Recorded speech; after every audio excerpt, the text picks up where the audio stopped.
Asinibingelele sinamukele ngaphansi kwe-YouTube channel uSiba Lukazulu. Kwisifundo sethu namhlanje sizobheka izinhlobo zamabizo, type of nouns. Kumbukiso wethu ke sizobheka izinhlobo ezimbili. Sizobheka amabizo qho esithi ama-proper nouns, siphinde sibheke amabizo qoqa esithi ama-collective nouns. Ake sihambe ke sibheke ukuthi amabizo qho noma ama-proper nouns ayini. Ama-proper nouns are names of specific people, places, rivers, mountains, schools, etc. Ngamanye amazwi sithi amabizo qho amagama afaka phakathi amagama abantu, amagama ey'ndawo, amagama emfula, amagama ey'ntaba, kungaba amagama ey'kole, njalo njalo. Ama-proper nouns ke always begin with a capital letter. Amabizo qho ngaso sonke isikhathi aqalisa ngosonhlamvukazi, njengoba besikushilo ukuthi sisuke sikhuluma ngamagama abantu. Igama lomuntu moliqalisa uliqalisa ngosonhlamvukazi noma ngo-capital letter, kanjalo negama lendawo, njalo njalo. Ake sithathe izibonelo ezimbalwa ke sibone. Sizothatha igama lomuntu, a name of a person, John. Igama leli lithi John uma ngabe ulibhala uliqalisa ngosonhlamvukazi noma ngo-capital letter lapha u-J. Ngakho uJohn sithi is an example of a pronoun ngoba it's a name of a person. Sizophinda ke sithathe isibonelo sesibili, igama lendawo. Sizothatha indawo eThekwini. Uma ngabe ubhala leli gama elithi eThekwini, uthi lapha uzombhala ngosonhlamvukazi noma ngo-capital letter ngoba igama lendawo.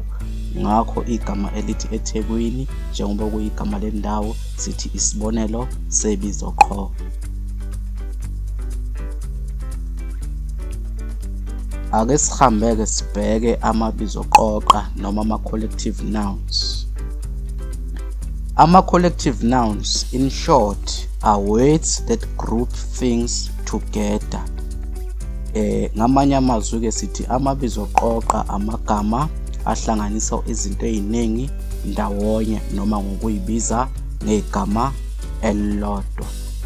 Right. Uma ngabe kunabantu abaningi behlanganele ndawonye noma bebuthene ndawonye kuyisixuku sabantu, siyayisebenzisa igama elithi crowd kwi-English, right, elisuke lisho abantu abaningi ababuthene ndawonye.